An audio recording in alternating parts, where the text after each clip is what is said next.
ദൈവനാമം മഹത്വപ്പെടുമാറാകട്ടെ. എഫെസ്യർക്ക് എഴുതിയ ലേഖനം 6-ാം അധ്യായമാണ് നാം പഠിച്ചുകൊണ്ടിരിക്കുന്നത്. 6-ാം അധ്യായത്തിന്റെ 9 വരെയുള്ള വാക്യങ്ങൾ നാം പഠിക്കുകയുണ്ടായി. പൗലോസ് അപ്പോസ്തലൻ ഈ ലേഖനം അവസാനിപ്പിക്കുന്നതിനോട് അടുക്കുകയാണ്. അതുകൊണ്ടാണ് 10-ാമത്തെ വാക്യം പൗലോസ് അപ്പോസ്തലൻ പ്രകാരം തുടങ്ങുന്നത്. ഒടുവിൽ എന്ന് പറഞ്ഞുകൊണ്ടാണ് ആരംഭിക്കുന്നത്. ഒടുവിൽ കർത്താവിലും അവന്റെ അമിത ബലത്തിലും ശക്തിപ്പെടുവിൻ.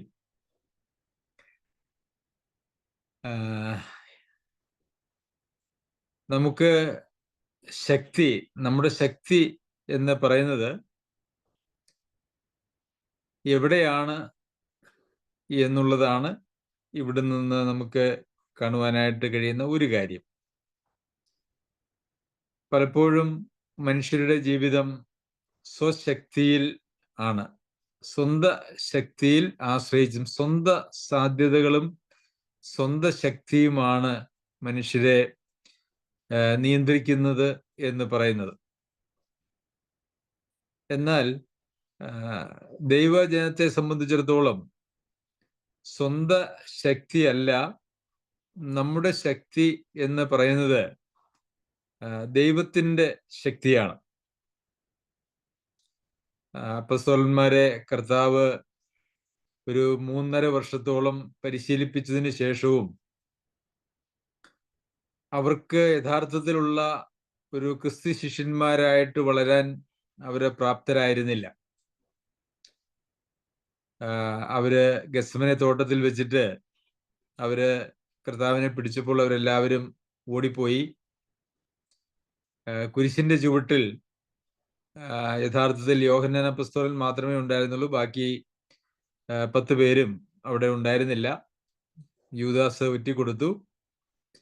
സാധാരണഗതിയിൽ കർത്താവിനെ അടക്കം ചെയ്യേണ്ടിയിരുന്നത് കർത്താവിൻ്റെ ബന്ധുമിത്രാദികളോ അതല്ല എങ്കിൽ കർത്താവിൻ്റെ ശിഷ്യന്മാരോ ആയിരുന്നു. എന്നാൽ കർത്താവിനെ അടക്കം ചെയ്യാനായിട്ട് അവരാരും ആയിരുന്നില്ല ഉണ്ടായിരുന്നത്, പുറത്തു നിന്നുള്ള ഒരു ആളായിരുന്നു എന്ന് നമുക്ക് കാണുവാനായിട്ട് സാധിക്കും. അതിനുശേഷം പത്രോസ് ഒരു പെൺകുട്ടിയെ ഭയപ്പെട്ട് കർത്താവിനെ തള്ളിപ്പറയുന്നു. പിന്നെയും ഉയർത്തെഴുന്നേറ്റ കർത്താവിനെ കണ്ടതിന് ശേഷവും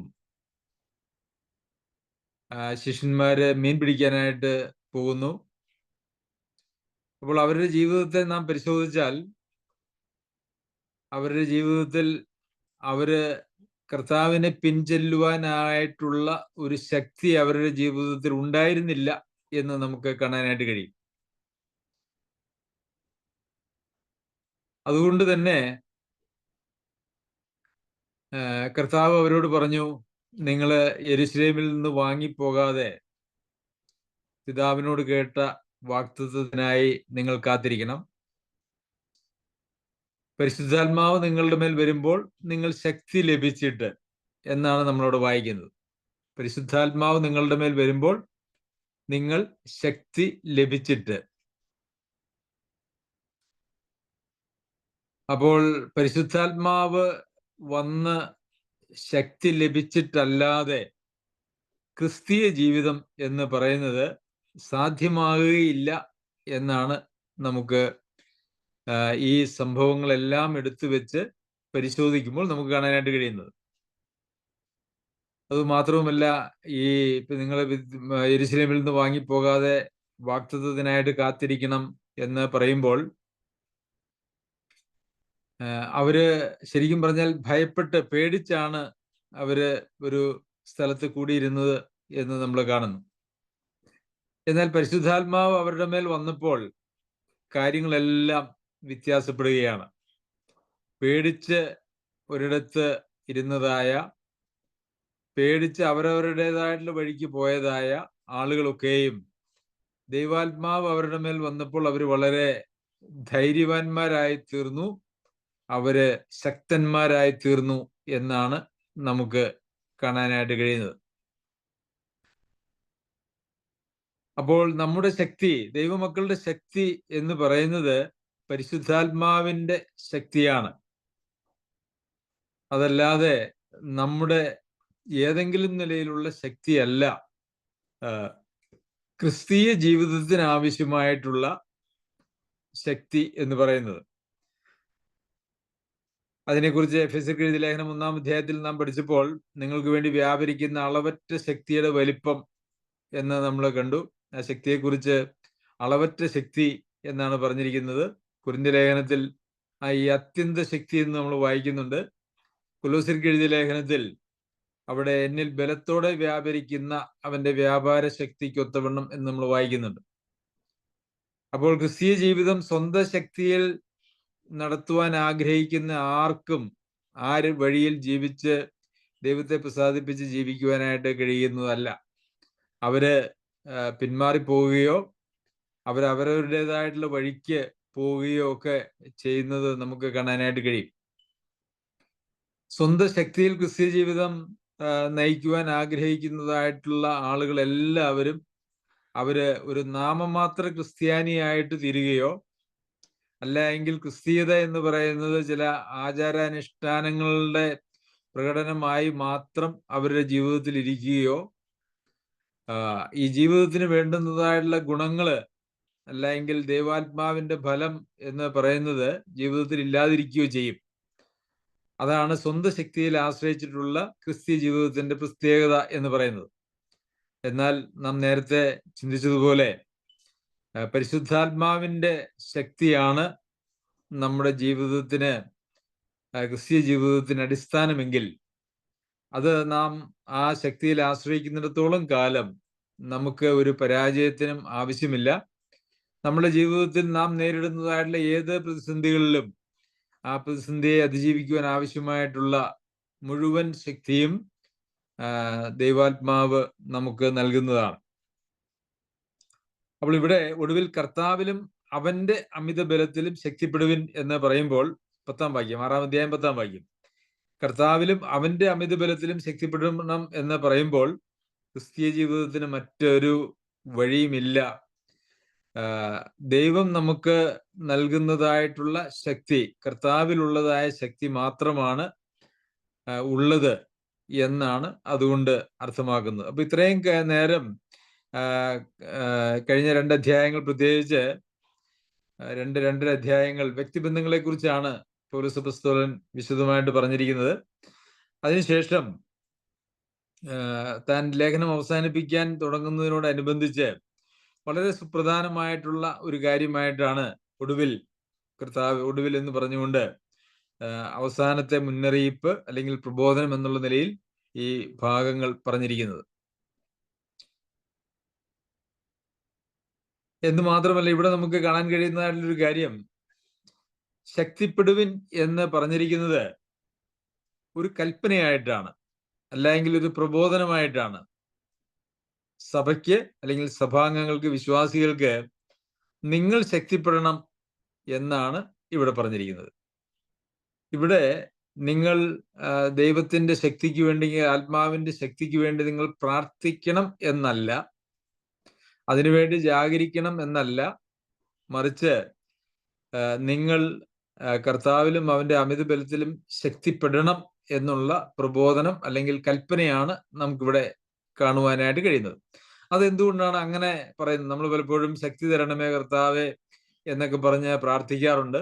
എന്നാൽ ഞാൻ വിചാരിക്കുന്നു, അങ്ങനെ നമ്മിൽ പരിശുദ്ധാത്മാവ് വാസം ചെയ്യുന്നിടത്തോളം കാലം ആ പരിശുദ്ധാത്മാവ് നമ്മിൽ ഉണ്ട് എങ്കിൽ നമുക്ക് ശക്തിക്ക് വേണ്ടി പിന്നീട് ആവശ്യപ്പെടേണ്ടതായിട്ടുള്ള യാതൊരു കാര്യവുമില്ല. കാരണം എന്നിൽ ബലത്തോടെ വ്യാപരിക്കുന്ന അവന്റെ വ്യാപാര ശക്തിക്കൊത്തവണ്ണം പോരാടിക്കൊണ്ട് അധ്വാനിക്കുന്നു എന്നാണ്. അപ്പോൾ പരിശുദ്ധാത്മാവ് നമ്മിൽ ഉണ്ട് എങ്കിൽ നമുക്ക് പിന്നെ ശക്തിയില്ല എന്ന് പറയാനായിട്ടുള്ള യാതൊരു വഴിയുമില്ല എന്നുള്ളതാണ്. എനിക്ക് ശക്തിയില്ല എന്നൊരാൾ പറഞ്ഞാൽ അതിൻ്റെ അർത്ഥം ദൈവാത്മാവിൽ ഉള്ള ആശ്രയമോ അല്ലെങ്കിൽ ആത്മാവിന്റെ നിയന്ത്രണമോ, അതല്ല എങ്കിൽ ആത്മാവിന്റെ അധിവാസമോ ഒരുവനിൽ ഇല്ല എന്നാണ് അതിൽ നിന്നും അർത്ഥമാക്കുന്നത്.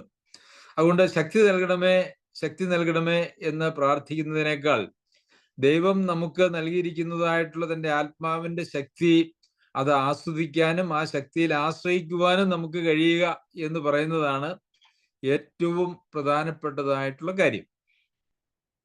അതല്ലാതെ ശക്തി തരണമേ എന്ന് പറയുമ്പോൾ നമുക്ക് ഓൾറെഡി തന്നിരിക്കുന്ന ഒരു കാര്യത്തെക്കുറിച്ചാണ് എങ്കിൽ തരണമേ എന്ന് നാം കൂടെ ആവശ്യപ്പെടേണ്ടതായിട്ടുള്ള ഒരു പ്രശ്നം ഉദിക്കുന്നില്ല.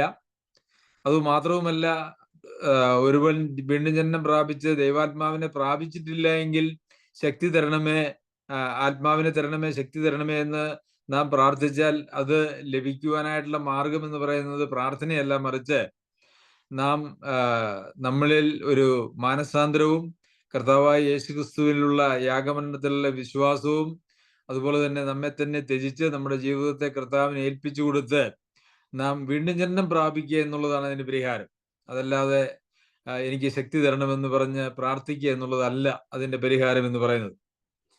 ആത്മാവിനെ ലഭിച്ചിട്ടില്ല എങ്കിൽ നാം വീണ്ടും ജനനം പ്രാപിക്കുക, ആത്മാവിനെ പ്രാപിക്കുക. അഥവാ ആത്മാവ് ലഭിച്ചിട്ടുള്ളവരാണ് എങ്കിൽ ആ ആത്മാവിൽ നാം ആശ്രയിക്കുകയും ആത്മാവിന്റെ നിയന്ത്രണത്തിൽ നമ്മെ തന്നെ ഏൽപ്പിച്ചു കൊടുക്കുകയും ചെയ്യുമ്പോഴാണ് ആ ശക്തി നമുക്ക് ആസ്വദിക്കുവാനായിട്ട് കഴിയുകയുള്ളൂ. അപ്പോൾ ഈ രണ്ട് കാര്യങ്ങൾ ഈ ഒരു വാക്യത്തിൽ നിന്നും നാം സുപ്രധാനമായിട്ട് മനസ്സിലാക്കേണ്ടതുണ്ട്. ഒന്നാമത്, നമ്മുടെ ശക്തിയിലും നമ്മുടെ ഒരു സാധ്യതകളിലുമല്ല ക്രിസ്തീയ ജീവിതം അടിസ്ഥാനപ്പെടേണ്ടത്. നാം തികച്ചും ഒരു ക്രിസ്തീയ ജീവിതത്തിന് പര്യാപ്തമായിട്ടുള്ള ഒരു പ്രകൃതത്തിലുള്ള ആളുകളല്ല. എന്നാൽ അതോടൊപ്പം തന്നെ ദൈവം താൻ മക്കളായിട്ട് സ്വീകരിച്ചിരിക്കുന്ന ആളുകൾക്ക് എല്ലാവർക്കും തൻ്റെ ആത്മാവിനെ നൽകിക്കൊണ്ട് അവരെ ഒരു ജീവിതത്തിന് തയ്യാറാക്കിയിട്ടുണ്ട്, അല്ലെങ്കിൽ തയ്യാറാക്കുന്നുണ്ട്, അല്ലെങ്കിൽ പ്രാപ്തരാക്കുന്നുണ്ട് എന്നുള്ള കാര്യവും നാം ഓർക്കണം. ഒന്നും പഠിക്കാത്തതും ഒന്നും ഓർമ്മ വയ്ക്കാൻ പറ്റാത്തതും എല്ലാവരെയും ഭയപ്പെട്ടതുമായിട്ടുള്ള ശിഷ്യന്മാരെല്ലാവരും ദൈവാത്മാവ് വന്നതോടുകൂടി അവരുടെ ജീവിതത്തിൽ വലിയ ഒരു രൂപാന്തരമാണ് ഉണ്ടായത് എന്ന് നമുക്ക് കാണാനായിട്ട് കഴിയും. അവർ ആരെയും ഭയപ്പെട്ടില്ല, അവരൊന്നിനെയും ഭയപ്പെട്ടില്ല, ഒരു പീഡനത്തെയും അവർ ഭയപ്പെട്ടില്ല. അവര് എല്ലായിടത്തും മരണം വരിക്കാനാണെങ്കിൽ അതിന്, കഷ്ടമനുഭവിക്കുവാനാണെങ്കിൽ അതിനെല്ലാം ദൈവാത്മാവ് വന്നതോടുകൂടി അവര് പ്രാപ്തരായി അവരുടെ ഉള്ളിൽ അവരുടെ ഈ ലോകത്തിലെ ജീവിതത്തെ സംബന്ധിച്ചോ ജീവിതത്തിന്റെ പ്രശ്നങ്ങളെ സംബന്ധിച്ചോ അല്ലെങ്കിൽ മരണത്തെ സംബന്ധിച്ചോ ഉള്ള പോലും യാതൊരു വക ഭയവും അവരിൽ പിന്നീട് നാം കണ്ടിട്ടില്ല എന്നുള്ളത് അറിയാമല്ലോ. ശിഷ്യന്മാരെല്ലാവരും തന്നെ, യോഹന്നാന അപ്പോസ്തലനൊഴികെ ബാക്കി എല്ലാവരും തന്നെ ക്രിസ്തു വിശ്വാസത്തിന്റെ പേരിൽ മരണത്തെ വരിച്ചിരിക്കുന്ന ആളുകളാണ് എന്ന് ചരിത്രം സാക്ഷ്യപ്പെടുത്തുന്നുണ്ട്. അപ്പോൾ അതുകൊണ്ട് നമുക്ക് കർത്താവിലും അവന്റെ അമിതബലം നമുക്കുണ്ട്, അതിൽ ശക്തിപ്പെടുക എന്ന് പറയുന്നത് നമുക്കുള്ള പ്രബോധനമാണ്. 11-ാമത്തെ വാക്യത്തിൽ പിശാചിന്റെ തന്ത്രങ്ങളോട് എതിർത്ത് നിൽപ്പാൻ കഴിയേണ്ടതിന് ദൈവത്തിന്റെ സർവായുധ വർഗം ധരിച്ചുകൊള്ളുവിൻ. അപ്പോൾ കർത്താവിലും അവന്റെ അമിതബലത്തിലും ശക്തിപ്പെടുവിൻ എന്ന് പറഞ്ഞിട്ട് അതിനുള്ള ചില പ്രായോഗിക നിർദ്ദേശങ്ങളാണ് തുടർന്ന് നമുക്ക് കാണാനായിട്ട് കഴിയുന്നത്. നമുക്ക് ലോകത്തിൽ ഉള്ള വലിയൊരു പ്രശ്നം എന്ന് പറയുന്നത് പിശാച് നമ്മളെ കുടുക്കുവാനായിട്ട് തന്ത്രങ്ങൾ മെനഞ്ഞു വെച്ചിട്ടുണ്ട് എന്നുള്ളതാണ്. അതുകൊണ്ടാണ് ഇവിടെ പിശാചിന്റെ തന്ത്രങ്ങളോട് എതിർത്ത് നിൽപ്പാൻ കഴിയേണ്ടതിന് ദൈവത്തിന്റെ സർവായുധ വർഗം ധരിച്ചുകൊള്ളുവിൻ. പിശാച് നേരിട്ട് വന്ന് നമ്മെ സമീപിക്കുകയോ അല്ലെങ്കിൽ നമ്മെ പ്രലോഭിപ്പിക്കുകയോ ചെയ്യുക എന്ന് പറയുന്നത് സാധാരണമല്ല. അത് ഉണ്ടാകാം, അസാധാരണമാണ്. അതങ്ങനെ ഉണ്ടായിക്കൂടാ എന്നൊന്നുമില്ല, എന്നാൽ അത് സാധാരണമല്ല. കാരണം പിശാച് എന്ന് പറയുന്ന ഒരു വ്യക്തിയാണ്. ഇങ്ങനെ 10-800 കോടി ജനങ്ങളുള്ള ആളുകൾ ഒരു ലോകത്ത് പിശാചിന് എല്ലാവരെയും പോയി കണ്ട് സ്വാധീനിക്കാനൊന്നും സാധിക്കുകയില്ല. സർവ്വവ്യാപി അല്ല പിശാച്. അതുകൊണ്ട് അങ്ങനെ ഒരു പ്രവർത്തനം പിശാചിന് ഇല്ല എന്നുള്ളത് നമുക്കറിയാമല്ലോ. എന്നാൽ പിശാച് ചെയ്യുന്നതായിട്ടുള്ളൊരു കാര്യം, അവൻ കെണികൾ ഒരുക്കി വെക്കുക, അതിനുശേഷം വിശ്വാസികളെ ആ കെണിയിൽ ചാടാനായിട്ട് അവസരം ഉണ്ടാക്കുക എന്നുള്ളതാണ്. അതുകൊണ്ടാണ് പിശാചിന്റെ തന്ത്രങ്ങളോട് എതിർത്ത് നിൽപ്പാൻ കഴിയേണ്ടതിന് തന്ത്രങ്ങളിലൂടെ അല്ലെങ്കിൽ കെണിയിൽപ്പെടുത്തുന്ന പരിപാടിയാണ് പിശാചിനുള്ളത്. അപ്പോൾ പിശാച് കെണി ഒരുക്കി വെക്കുമ്പോൾ ആ കെണിയുടെ പ്രത്യേകത എന്ന് പറഞ്ഞാൽ, നമുക്കറിയാം, നമ്മൾ എലീനെയോ അങ്ങനെ എന്തെങ്കിലുമൊക്കെ പിടിക്കാനായിട്ട് കെണി വെക്കുമ്പോൾ അതിനെ ആകർഷിക്കുന്നതായിട്ടുള്ള എന്തെങ്കിലും, അതിന് ഭക്ഷണമായിട്ട് ഒക്കെ ഉള്ള കാര്യങ്ങളാണ് കെണിവെക്കുന്നത്. അതിന് കഴിക്കുവാനോ ഒക്കെയുള്ള എന്തെങ്കിലും സാധനം അത് കെണിയിലാണെങ്കിൽ അങ്ങനെ വെക്കും, അല്ലെങ്കിൽ അതിനകത്ത് വിഷം ചേർത്ത് വെക്കും. അങ്ങനെയൊക്കെയാണ് എലിയെയൊക്കെ കൊല്ലുന്നത്. എന്ന് പറഞ്ഞതുപോലെ നമുക്ക് എന്തിനോടാണോ ആകർഷണം, ആ ആകർഷണം, ഈ ലോകത്തിലെ പല കാര്യങ്ങളോട് മനുഷ്യർക്ക് ആകർഷണമുണ്ട്. അങ്ങനെ മനുഷ്യരെ ആകർഷിക്കാൻ കഴിയുന്നതായ കാര്യങ്ങൾ അത് അവന് നന്മയാണ് എന്ന് വരുത്തത്തക്ക വിധത്തിലാണ് പിശാച് ഈ ലോകത്തിൽ ക്രമീകരിച്ചിരിക്കുന്നത് എന്ന് നമുക്ക് കാണാനായിട്ട് കഴിയും. പിശാച് എപ്പോഴും നമ്മളെ സമീപിക്കുന്നത് നമുക്ക് എന്തെങ്കിലും ദോഷം വരും എന്നുള്ള നിലയിലല്ല, നമുക്ക് ഏറ്റവും നല്ലത് വാഗ്ദത്തം ചെയ്തുകൊണ്ടാണ് പിശാച് സമീപിക്കുന്നത്. ആദം ഹവ്വമാരുടെ അടുക്കൽ ആദ്യം പിശാച് സമീപിച്ചപ്പോഴും അങ്ങനെ തന്നെയാണ്. എന്താ പറഞ്ഞേ? നിങ്ങൾ മരിക്കുകയൊന്നുമില്ല, നിങ്ങൾ ദൈവത്തെ പോലെയാകും എന്നുള്ള ഒരു വാഗ്ദത്തമാണ് കൊടുത്തിരിക്കുന്നത്. എന്ന് പറഞ്ഞതുപോലെ നമുക്ക് വലിയ സുഖ സൗകര്യങ്ങളും അതുപോലെ തന്നെ വലിയ ഈ ലോകത്തിൽ നേട്ടങ്ങളും ഒക്കെ വാഗ്ദത്തം ചെയ്തുകൊണ്ടാണ് പിശാച് നമ്മെ സമീപിക്കുക. അതിനുള്ള കെണികളൊക്കെ ഇന്ന് സമൂഹത്തിൽ എല്ലാ നിലയിലും എല്ലാ തലങ്ങളിലും ഒരുക്കി വെച്ചിട്ടുണ്ട് എന്ന് നമുക്ക് കാണുവാനായിട്ട് കഴിയും.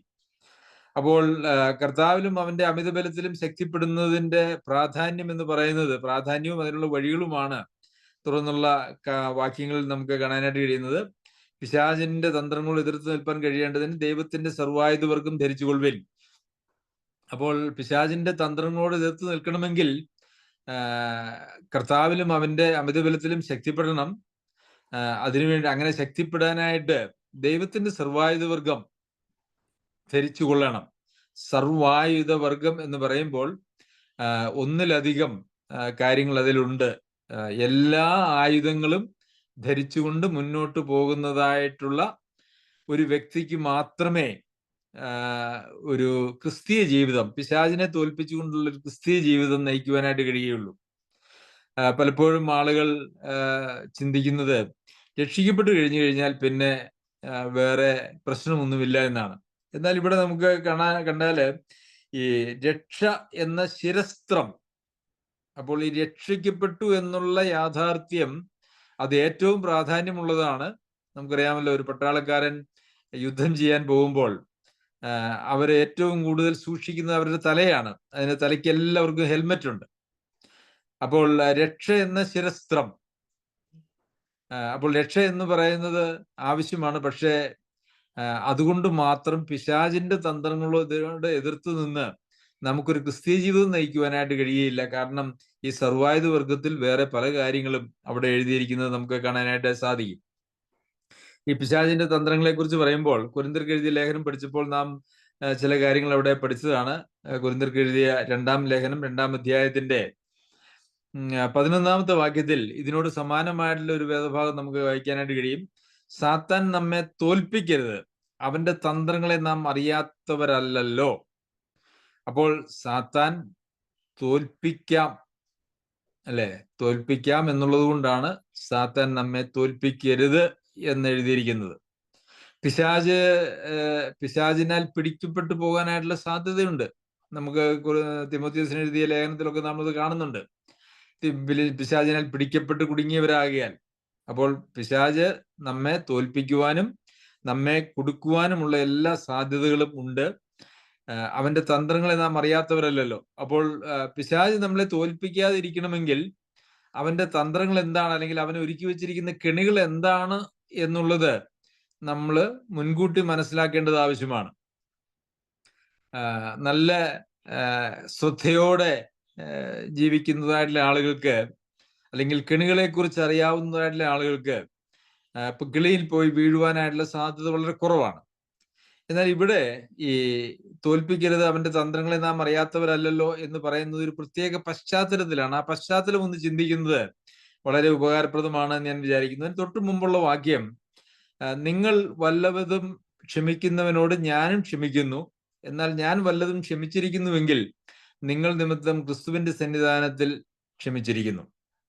അപ്പോൾ ഒരു സഹോദരനോ സഹോദരിയോ ഒരു തെറ്റിലകപ്പെട്ടു പോയാൽ അവർ മാനസാന്തരപ്പെടുമ്പോൾ അവരോട് ക്ഷമിക്കുക എന്ന് പറയുന്നത് ഒരു ക്രിസ്തീയ പ്രമാണമാണ്. അതിനെക്കുറിച്ച് നാം പല വേദഭാഗങ്ങളും വായിച്ചിട്ടുണ്ട്. അതിനുള്ള നിലവാരം എന്ന് പറയുന്നത് പിതാവായ ദൈവം ക്രിസ്തുവേശുവിൽ നിങ്ങളോട് ക്ഷമിച്ചതുപോലെ നിങ്ങൾ അന്യോന്യം ക്ഷമിക്കുവിൻ എന്നുള്ള പ്രമാണമാണ് വെച്ചിരിക്കുന്നത്. അപ്പോൾ ക്ഷമിക്കുക എന്ന് പറയുന്നത് അത് ഒരു ക്രിസ്തീയ മാർഗം, ക്രിസ്തീയ ജീവിതത്തിന്റെ, ക്രിസ്തീയ മാർഗത്തിന്റെ ഒരു അനിവാര്യമായിട്ടുള്ള പ്രത്യേകതയാണ്. ദീർഘക്ഷമ എന്ന് പറയുന്നത് ആത്മാവിന്റെ ഫലം എന്ന് പറഞ്ഞുകൊണ്ട് ഗലാത്യ ലേഖനം 5-ാം അധ്യായത്തിൽ പറഞ്ഞിരിക്കുന്നതിൽ വന്നിരിക്കുന്നതുമാണ് എന്ന് നമുക്കറിയാമല്ലോ. അപ്പോൾ ഇവിടെ നിങ്ങൾ ക്ഷമിക്കുന്നതിനോട് ഞാൻ ക്ഷമിച്ചിരിക്കുന്നു, അത് ദൈവസന്നിധിയിലും ക്രിസ്തുവിന്റെ സന്നിധിയിലും ക്ഷമിച്ചിരിക്കുന്നു എന്നാണ്. എന്നിട്ട് പറയുകയാണ്, സാത്താൻ നമ്മെ തോൽപ്പിക്കരുത്, അവന്റെ തന്ത്രങ്ങളെ നാം അറിയാത്തവരല്ലല്ലോ. അപ്പോൾ ഈ തെറ്റിപ്പോയ ആളുകളെ അവർ മാനസാന്തരപ്പെടുമ്പോൾ അവരോട് ക്ഷമിക്കുക എന്ന് പറയുന്നത് സാത്താന്റെ തന്ത്രങ്ങൾ, അവരോട് ക്ഷമിക്കാതിരിക്കുക എന്ന് പറയുന്നതാണ് സാത്താൻ ഒരുക്കി വെക്കുന്നതായിട്ടുള്ള കെണി എന്ന് പറയുന്നത്. ഇത് പ്രായോഗികമായിട്ട് വളരെ പ്രാധാന്യമുള്ളതായിട്ടുള്ള കാര്യങ്ങളാണ്. പ്രത്യേകിച്ച് വ്യക്തിബന്ധങ്ങളിൽ, കുടുംബങ്ങളിലും അതുപോലെ തന്നെ സഭയിലും സമൂഹത്തിലുമൊക്കെ വ്യക്തിബന്ധങ്ങൾ എന്ന് പറയുന്നത് വളരെ പ്രാധാന്യമുള്ളതാണ് എന്ന് നമുക്കറിയാമല്ലോ. അപ്പോൾ മനുഷ്യർ എന്നുള്ള നിലയിൽ തെറ്റിപ്പോകുവാനായിട്ടുള്ള സാധ്യത എല്ലാവർക്കും എല്ലായ്പ്പോഴും ഉണ്ട്. എല്ലാവർക്കും എല്ലായ്പ്പോഴും തെറ്റിപ്പോകുവാനായിട്ടുള്ള ഒരു സാധ്യതയുണ്ട്. എന്നാൽ മാനസാന്തരപ്പെട്ട് യഥാസ്ഥാനപ്പെടുന്ന ആളുകളോട് ക്ഷമിക്കുക എന്ന് പറയുന്നത് അതൊരു ക്രിസ്തീയ ഉത്തരവാദിത്വമാണ്. അതിൽ നിന്ന് ആർക്കും ഒഴിവില്ല. അല്ല, ഞാൻ ക്ഷമിക്കുകയില്ല എന്നൊരാൾ പറഞ്ഞാൽ അത് പിശാച് ഒരുക്കി വെച്ചിരിക്കുന്ന ഒരു കെണിയിൽ വീഴുന്നത് പോലെയാണ്. കർത്താവ് തന്നെ പ്രാർത്ഥിക്കാൻ പഠിപ്പിച്ചപ്പോൾ ഞങ്ങൾ മറ്റുള്ളവരുടെ കുറവുകൾ പൊറുക്കുന്നത് പോലെ ഞങ്ങളുടെ കുറ്റങ്ങളും ഞങ്ങളോട് ക്ഷമിക്കണമേ എന്നാണ് പ്രാർത്ഥിക്കാൻ പഠിപ്പിച്ചത്. അതുപോലെ തന്നെ കർത്താവ് പ്രാർത്ഥിക്കാൻ പഠിപ്പിച്ചതിന് ശേഷം ഈ ഒരു പ്രത്യേക കാര്യത്തെക്കുറിച്ച് എടുത്തു പറയുന്നത് നമുക്ക് കാണാനായിട്ട് കഴിയും. എന്താണ്? നിങ്ങളുടെ സഹോദരന്മാരോട് ഹൃദയപൂർവ്വം ക്ഷമിക്കുന്നില്ല എങ്കിൽ സ്വർഗസ്ഥനായ നിങ്ങളുടെ പിതാവും നിങ്ങളോട് അങ്ങനെ തന്നെ ചെയ്യും എന്നാണ്. ക്ഷമിക്കുന്നുവെങ്കിൽ സ്വർഗസ്ഥനായ പിതാവ് ക്ഷമിക്കും, നിങ്ങൾ ക്ഷമിക്കുന്നില്ല എങ്കിൽ സ്വർഗസ്ഥനായ പിതാവ് നിങ്ങളോട് ക്ഷമിക്കുകയുമില്ല. ഇന്നത്തെ സഭകളിലും അതുമാത്രമല്ല, ഇന്ന് ലോകത്ത് എല്ലായിടത്തും ഉണ്ടായിരിക്കുന്നതായ എല്ലാ പ്രശ്നങ്ങളുടെയും ഒരു അടിസ്ഥാന കാരണം എന്ന് പറയുന്നത് ഈ ക്ഷമിക്കാതെ ഇരിക്കുക എന്ന് പറയുന്നതായിട്ടുള്ള ഒരു കാര്യമാണ്. ഒരാള് തൻ്റെ സഹോദരനോടോ സഹോദരിയോടോ ക്ഷമിക്കുന്നില്ല എന്ന് പറഞ്ഞാൽ അവനൊരു കെണിയിൽ ചാടി എന്നാണ് അതിൻ്റെ അർത്ഥം. പിശാച് വെച്ചിരിക്കുന്നതായിട്ടുള്ള ഒരു കെണിയിൽ ചാടി. കാരണം ക്ഷമിക്കാതെ ഒരാൾക്ക് മുമ്പോട്ട് പോകുവാൻ അനുവാദമില്ല. കാരണം നാം മാനസാന്തരപ്പെടുന്ന ഒരാളോട് ക്ഷമിക്കുന്നില്ല എങ്കിൽ ആ ക്ഷമിക്കാത്ത അവസ്ഥ മുതൽ നമ്മളോടും സ്വർഗസ്ഥനായ പിതാവ് നമ്മളുടെയും കുറവുകളെ, കുറ്റങ്ങളെ, പാപങ്ങളെ ക്ഷമിക്കുകയില്ല എന്നുള്ളതാണ്. അപ്പോൾ പ്രിയമുള്ളവരെ, സാത്താൻ ഒരുക്കി വെക്കുന്നതായിട്ടുള്ള കെണികൾ എന്ന് പറയുന്നത് നമ്മൾ ചിന്തിക്കുന്നത് പോലെ എവിടെയെങ്കിലും വലിയ ഗൗരവമായിട്ടുള്ള കാര്യങ്ങളൊന്നുമല്ല. നമ്മുടെ ദൈനംദിന ജീവിതത്തിൽ, നമ്മളുടെ കുടുംബത്തിലും സഭയിലും നമ്മുടെ അയൽവക്കത്തും ഒക്കെ സാധാരണ ഉണ്ടാകുന്നതായിട്ടുള്ള വിഷയങ്ങളോടനുബന്ധിച്ച് തന്നെയാണ്. അപ്പോൾ ക്ഷമിക്കാതിരിക്കുന്നു എന്ന് പറഞ്ഞാൽ സാത്താന്റെ കെണിയിൽ നാം പെട്ടു എന്നാണ് അതിന്റെ അർത്ഥം. ശരി, നമുക്ക് എഫെസ്യർക്ക് എഴുതിയ ലേഖനം 6-ാം അധ്യായത്തിലേക്ക് വരാം. 6-ാം അധ്യായത്തിന്റെ 11-ാമത്തെ വാക്യത്തിൽ പിശാചിന്റെ തന്ത്രങ്ങളോട് എതിർത്ത് നിൽപ്പാൻ കഴിയേണ്ടതിന് ദൈവത്തിന്റെ സർവായുധവർഗം എടുത്തുകൊള്ളുവിൻ. അപ്പോൾ പിശാചിനോട് എതിർത്ത് നിൽക്കണമെങ്കിൽ നമുക്ക് രക്ഷിക്കപ്പെട്ടു എന്നുള്ളത് കൊണ്ട് മാത്രം സാധ്യമാകുകയില്ല. വേറെ ഒത്തിരി കാര്യങ്ങൾ അതിന് ആവശ്യമാണ് എന്ന് നാം മനസ്സിലാക്കണം. അതിനുശേഷം വീണ്ടും പൗലോസ് അപ്പോസ്തലൻ പറയുകയാണ്, നമുക്ക് പോരാട്ടമുള്ളത് ജഡരക്തങ്ങളോടല്ല, വാഴ്ചകളോടും അധികാരങ്ങളോടും ഈ അന്ധകാരത്തിന്റെ ലോകാധിപതികളോടും സ്വർലോകങ്ങളുടെ ദുഷ്ടാത്മ സേനയോടും അത്രേ. ഇത് നമ്മൾ സമൂഹത്തിലേക്ക് നോക്കിയാൽ, കുടുംബങ്ങളിലും സഭയിലും സമൂഹത്തിലൊക്കെ നമ്മൾ നോക്കിയാൽ, ഇവിടെ സമൂഹത്തിന്റെ ആവശ്യം ഇവിടെ നമുക്ക് കൊണ്ടുവരേണ്ട ആവശ്യമില്ല. രക്ഷിക്കപ്പെട്ടവരുടെ ഇടയിലേക്ക്, അത് കുടുംബങ്ങളിലേക്കും അല്ലെങ്കിൽ സഭകളിലേക്കും ഒക്കെ നോക്കിയാൽ നമുക്ക് കാണാനായിട്ട് കഴിയുന്നത് ഈ പോരാട്ടമുള്ളത് ജഡരക്തങ്ങളോടാണ്. വചനത്തിൽ പറയുന്നത് നമുക്ക് പോരാട്ടമുള്ളത് ജഡരക്തങ്ങളോടല്ല എന്നാണ്. എന്നാൽ ഇന്നത്തെ പോരാട്ടം മുഴുവൻ ജഡരക്തങ്ങളോടാണ്. ജഡരക്തങ്ങളോടുള്ള പോരാട്ടം എന്ന് പറഞ്ഞാൽ മനുഷ്യരോടുള്ള പോരാട്ടം എന്നാണ് അതുകൊണ്ട് അർത്ഥമാക്കിയിരിക്കുന്നത്. മനുഷ്യരോട് പോരാടുന്ന ഒരു മനോഭാവമാണ് ഇന്ന് ലോകത്ത് ഈ ക്രിസ്തീയ ഗോളത്തിൽ നമുക്ക് ഏറെ കാണുവാനായിട്ട് കഴിയുന്നത്. മനുഷ്യരോടുള്ള പോരാട്ടം, മനുഷ്യരെ ശത്രുക്കളായിട്ട് കാണുന്നു എന്നുള്ളതാണ് യഥാർത്ഥത്തിൽ ഇന്ന് വന്നിരിക്കുന്നതായിട്ടുള്ള വലിയ പ്രശ്നം. അതിന് ഒരു പ്രധാന കാരണവുമുണ്ട്. ഇന്ന് സഭകളിൽ കാണുന്നതായിട്ടുള്ള രക്ഷിക്കപ്പെട്ടവർ എന്ന് പറയുന്നതായിട്ടുള്ള ആളുകളുടെ കൂട്ടത്തിൽ യഥാർത്ഥത്തിൽ രക്ഷിക്കപ്പെട്ടവർ വളരെ കുറവാണ് എന്നുള്ളത് തന്നെ ഒരു കാരണമാണ്. അതുകൊണ്ട് തന്നെ ദൈവാത്മാവിന്റെ നിയന്ത്രണമോ ആലോചനയോ ഒന്നും അവരുടെ ഇടയിലില്ല. അപ്പോൾ അവര് സ്വാഭാവികമായിട്ടും അവരുടെ ജഡത്തിന്റെ ഒരു ഇഷ്ടത്തിനനുസരിച്ചിട്ടുള്ള ഒരു ജീവിതമായിരിക്കും. അപ്പോൾ ജഡരക്തങ്ങളോട് പോരാടുന്നു എന്നുള്ള ഒരു അവസ്ഥയാണ് പൊതുവിൽ ഇന്ന് സഭകളിലുള്ളത് എന്ന് നമുക്ക് കാണുവാനായിട്ട് സാധിക്കും. എന്നാൽ ഒരു വിശ്വാസിയെ സംബന്ധിച്ചിടത്തോളം പോരാട്ടമുള്ളത് ജഡരക്തങ്ങളോടല്ല. അതായത് വിശ്വാസികളായിട്ടുള്ളവരോടോ അല്ല എങ്കിൽ പുറത്തുള്ളതായ അവിശ്വാസികളായിട്ടുള്ള ആളുകളോടോ ഉള്ള ഒരു പോരാട്ടം ഒരു യഥാർത്ഥ വീണ്ടും ജനനം പ്രാപിച്ചതായിട്ടുള്ള ഒരു ദൈവ പൈതലിന് ഇല്ല എന്നുള്ളത് തന്നെ. ആ പോരാട്ടത്തിന്റെ തലത്തിലേക്ക് ഒരാൾ കിടക്കുന്നു എന്ന് പറഞ്ഞാൽ തന്നെ അവിടെ ദൈവാത്മാവിന്റെ നിയന്ത്രണം ഇല്ല എന്നുള്ളത് വളരെ വ്യക്തമാണ്. ഇന്ന് സഭകളിലേക്ക് നോക്കിയാൽ അനേകരുടെയും ശത്രുത ആരോടാണ് എന്ന് ചോദിച്ചാൽ അവരുടെ കുടുംബത്തിലുള്ള ആളുകളോടോ അല്ലെങ്കിൽ സഭയിലുള്ള ആളുകളോടോ ആണ് അവരുടെ ശത്രുത അവരുടെ ഉള്ളിൽ അത് വെച്ചുകൊണ്ടിരിക്കുന്നത് എന്ന് നമുക്ക് കാണുവാനായിട്ട് സാധിക്കും.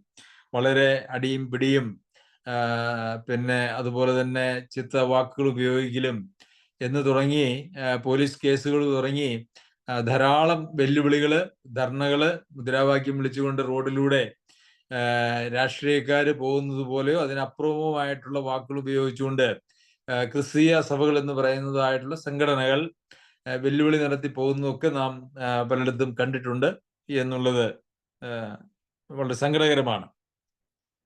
നമുക്ക് പോരാട്ടമുള്ളത് ജഡരക്തങ്ങളോടല്ല. നമുക്കറിയാമല്ലോ, കർത്താവ് ജഡരക്തങ്ങളോട് പോരാടിയിട്ടില്ല.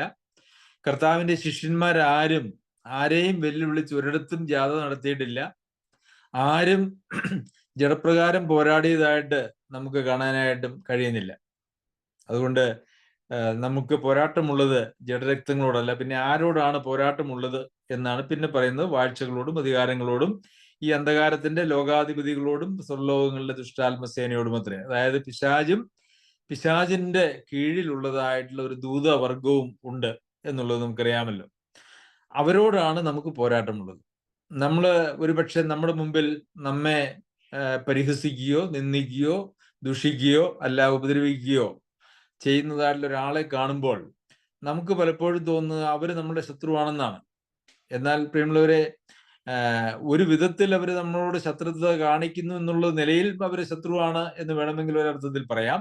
വചനം അങ്ങനെ പറയുന്നുണ്ട്. കാരണം നിങ്ങൾ നിങ്ങളുടെ ശത്രുക്കളെ സ്നേഹിപ്പിൻ എന്ന് പറയുന്നുണ്ടല്ലോ. അപ്പോൾ ശത്രുക്കൾ അല്ല എന്ന് നമ്മൾ ചിന്തിക്കേണ്ടതായിട്ടുള്ള കാര്യമല്ല. അത് ഒരു ഭൗതിക നിലയിൽ അവര് ശത്രുക്കളാണ്. എന്നാൽ അതിന്റെ ആത്മീക വശത്തിലേക്ക് നാം കടക്കുമ്പോൾ യഥാർത്ഥത്തിൽ അവരുടെ പിന്നിൽ പ്രവർത്തിക്കുന്ന, അവരെ കൊണ്ട് അങ്ങനെ ചെയ്യിപ്പിക്കുന്നതായിട്ടുള്ള ഒരു ശക്തിയുണ്ട്. ആ ശക്തിയെക്കുറിച്ചാണ് ഇവിടെ വാഴ്ചകൾ, അധികാരങ്ങൾ, ഈ ലോകത്തിന്റെ ലോകാധിപതികൾ, സ്വർലോകങ്ങളുടെ ദുഷ്ടാത്മസേന എന്നൊക്കെ പറഞ്ഞിരിക്കുന്നത്. അപ്പോൾ നമുക്ക് പോരാട്ടമുള്ളത് യഥാർത്ഥത്തിൽ ഈ ശത്രു എന്ന നിലയിൽ നാം കാണുന്ന നമ്മുടെ മുമ്പിലുള്ള മനുഷ്യരോടല്ല, മറിച്ച് അവരുടെ പിന്നിൽ പ്രവർത്തിക്കുന്നതായിട്ടുള്ള പൈശാചിക വൃന്ദങ്ങളോടാണ്.